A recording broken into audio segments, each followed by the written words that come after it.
Our next speaker is Vikram Singh. Vikram is the lead advisor, low carbon transformation for Australian Gas Infrastructure Group in Australia. He is leading the decarbonisation strategy at the Australian Gas Infrastructure Group and delivering the largest power to gas project in Australia, where renewable hydrogen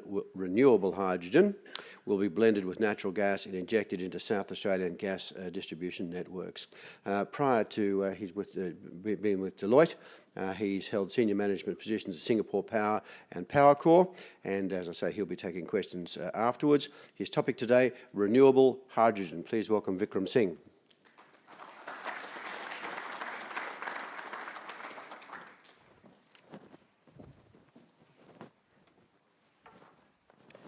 Thank you, and I'm delighted to be here and really continue the discussion of renewable hydrogen. And as we've heard, it's the most abundant element in the universe. The key is to be able to now use it safely and efficiently to help us decarbonize our energy systems and power our economies. And that is exactly what we're trying to demonstrate by our Hydrogen Park South Australia project, and we call it HYPE-SA for short. Okay, let's see how this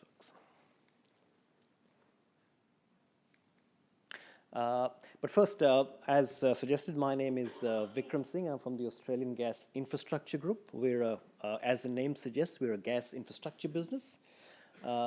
We own several gas distribution businesses in Victoria, South Australia, Queensland and regional Queensland, regional New South Wales, and gas transmission pipelines in Western Australia and Northern Territory.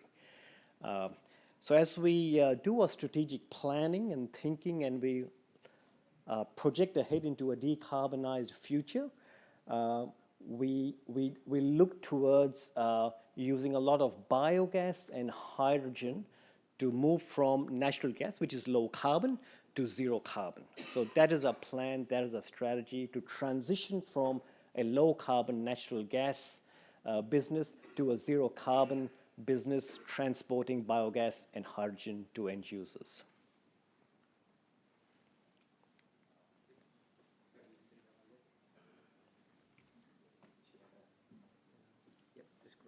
Oh, all right. Okay, brilliant. Thank you. So let's not pretend that this decarbonization journey will be easy. It's a very difficult transition to decarbonize our energy systems. So here in Victoria, when you think about decarbonizing our energy system, we've got to think about decarbonizing transport, gas, and electricity. They're the three energy vectors we need to decarbonize to move to a zero carbon future. So here in Victoria, transport is 41% of our energy use, very significant. Gas is 30%, and the rest is electricity. And if you look at gas, we use as much gas as we do electricity here in Victoria, and most of that is in the winter months, so it's very, very seasonal. There are huge interseasonal swings with gas, much so than electricity. Electricity is more daily peaks, but gas is huge winter peaks. So that is the challenge to decarbonize our energy system.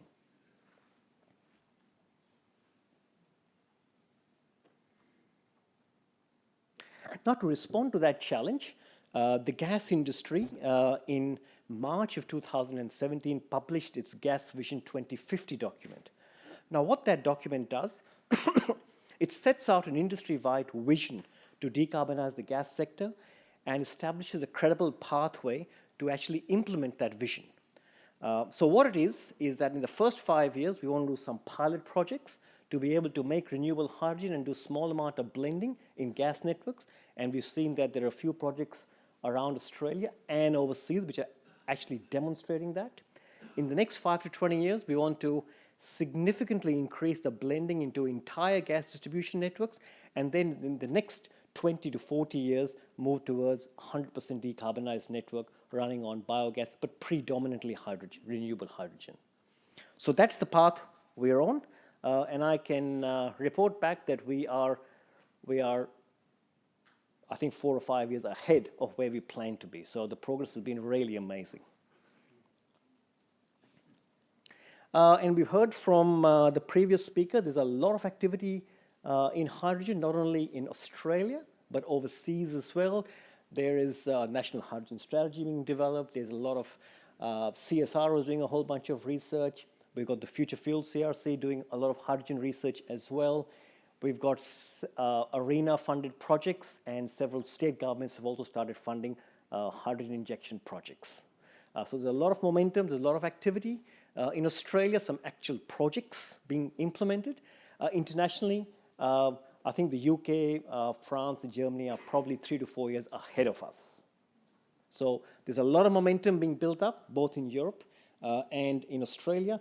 And of course, we've got the markets of Japan and Korea wanting to export or wanting to import large amounts of hydrogen as they decarbonize their energy sector.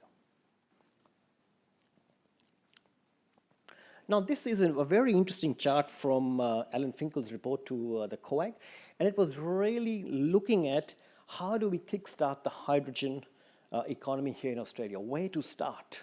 Export, huge opportunity. Transport, huge opportunity, but those two markets require significant deployment of infrastructure. That's a 5 to 10 year lead time. So where do we start right now? And a great place to start, to build scale, to look at standards, to look at community engagement, is blending hydrogen into the national gas networks. It's a big market. We can use that market to build scale, build capability, and become a world player. And when the markets are ready for transport and for export, we've already got scale and capability, and we've got the standards and the social license and the community buy-in to operate and be a big player in hydrogen, both domestically and for export markets. So that's exactly what we're doing at AGIG. We're developing our project, HypeSA. It's our flagship project. It is going to be an Australian and a world first project, and I'll explain why we say that. At HypeSA, we'll be making renewable hydrogen, and we'll be blending 5% of that into a sectionalized part of a network. So we've got a suburb in Adelaide, Mitchell Park. Anyone from Mitchell Park? No, probably not. But if you're in Mitchell Park, you'll be receiving up to 5% blended hydrogen into your homes commencing middle of next year. So the project is under construction right now as we speak. About 710 homes, community center, a school, a few other businesses will be using renewable hydrogen from middle of 2020 onwards. And that really kickstarts how we can really establish a domestic use case for hydrogen quite early on. That's basically a schematic of how it works. We're buying electricity from the South Australian electricity network, which is about 60% renewable, but we will be offsetting it through renewable certificates.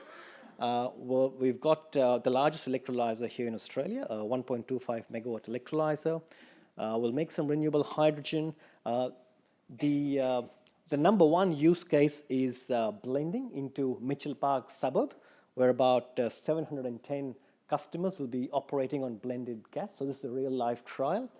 We've also got a tube and trailer facility. So we will be also, for the first time, getting hydrogen to large industrial customers for steel making. So that's an important first as well. And hopefully we can get the hydrogen mobility market really started in Adelaide as well. And we've also got an Australian Hydrogen Centre, and I'll talk about that in a few slides. So this is where our project is being built. It is the old Mitsubishi assembly building where Mitsubishi was making its engines and assembling its engines. That's being redeveloped by the South Australian government. It's called the Tonsley Innovation District. That's where we are located. You can see the yellow sort of oval. That's where our plant is being built. We'll have the blended gas as shown at the blue pipeline around the Tonsley Innovation District into the suburb, feeding that suburb, commencing probably May, June 2020. That's the target date for blending. And that's the map of the suburb. The blue shaded area is that area where customers will be receiving blended gas. Now, apart from safety, which I'll talk about, and appliance testing, it's key that we have a strong community engagement, strong community buy-in to make this project a success. And the idea really is that if we have that community acceptance, that community engagement and buy-in, we can then scale up quite rapidly. Because 720 customers is a very good sample set, which then allows us to scale up quite quickly. So we have started engaging with the customers and the community. So we say we went live July 12th this year. So we've contacted the community, we've started engaging with them.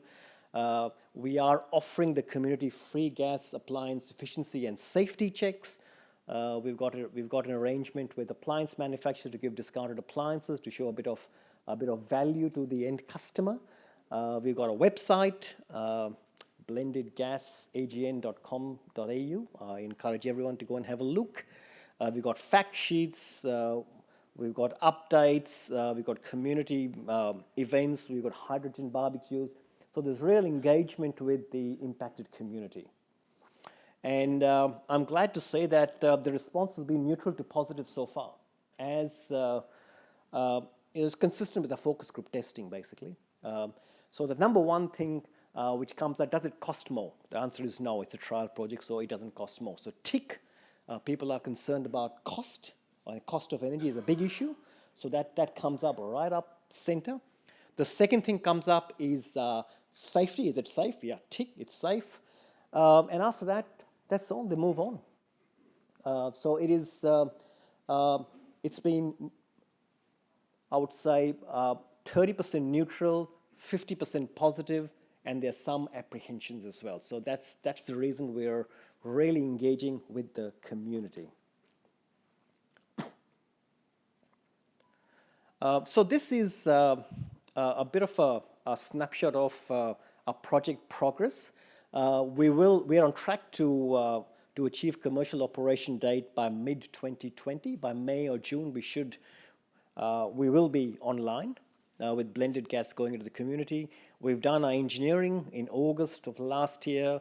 We purchased the electrolyzer. We've got the land. The design and construct contractors have built most of the kit, and it's all being assembled. We've launched our development application, and we're talking with all the relevant agencies, the development approval agencies, the EPA, the fire department, the councils. All that is ongoing, and hopefully we get our development approval by this month. So this is going to be a good milestone. We've started extensively engaging with the community. Safety is very, very important, of course. As part of our regulatory obligations, we have to engage with the Office of the Technical Regulator, or the OTR, and we've submitted our safety case as part of our annual safety case submission, and there's been good dialogue and good encouragement, good support from the technical regulators, and we are quite confident of the safety case being approved as well very shortly. We finalized our electricity arrangements, and we've got a partnership with Energy Australia to be able to buy some real renewable energy from the South Australian grid. Importantly, we're doing a lot of appliance testing. We have, in partnership with the Future Fuel CRC, we're doing a lot of appliance testing, and they're all being tested right here in Melbourne, the AGL laboratories at Braeside. Most appliances, most residential appliances are being tested for 10% hydrogen blended gas. So that's a whole bunch of appliance testing we're doing. We'll look at the results, and we'll base our actions and information based on that results. We're also doing tube and trailer with BOC as a partner, and I said, and as I presented by May of next year, we should be live blending up to 5% hydrogen into the Mitchell Park suburb. The project term is 5 years, but depending upon how we go, if it all goes well, then there's no reason to stop after 5 years. We'll just continue as planned. So that's very exciting, but we're not stopping there.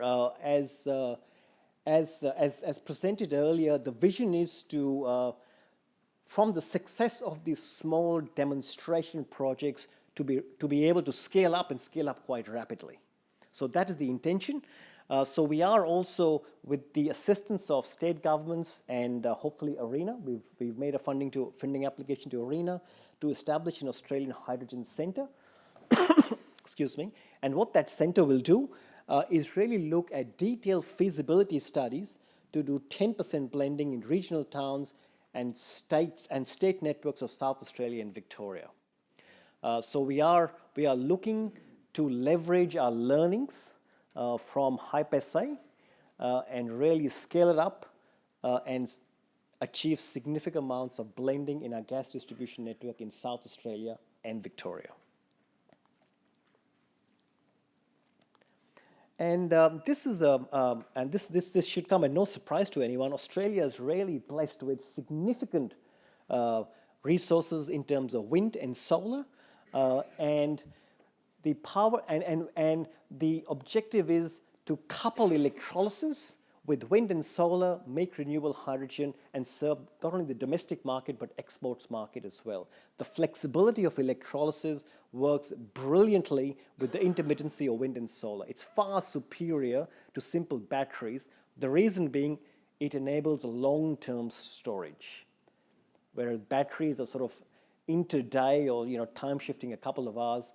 We can use intermittent wind and solar when it's surplus or when it's being curtailed, and make hydrogen and meet the peak winter demands of Victoria and South Australia very efficiently. So that's our plan, and we aim to have these detailed feasibility studies underway as soon as we establish the Australian Hydrogen Centre. So in summary, we are very excited to be able to be delivering HyperSA, which is really the first project in Australia and perhaps in the world to really test in a live setting blended gas being used by residential customers and small businesses. So that's really exciting. We have 700 customers in our trial area. We are engaging with the community. We're not taking anything for granted. We're doing a whole bunch of appliance testing. We're engaging with regulators, the safety regulators, the technical regulators, various governments, various stakeholders, right across the value chain. So there's a lot of engagements, and we go live middle of next year. And with our Australian Hydrogen Centre, we really aim to accelerate the deployment of blended gas in our gas networks. So thank you. It's been a pleasure, and I'm happy to take questions after. Yeah.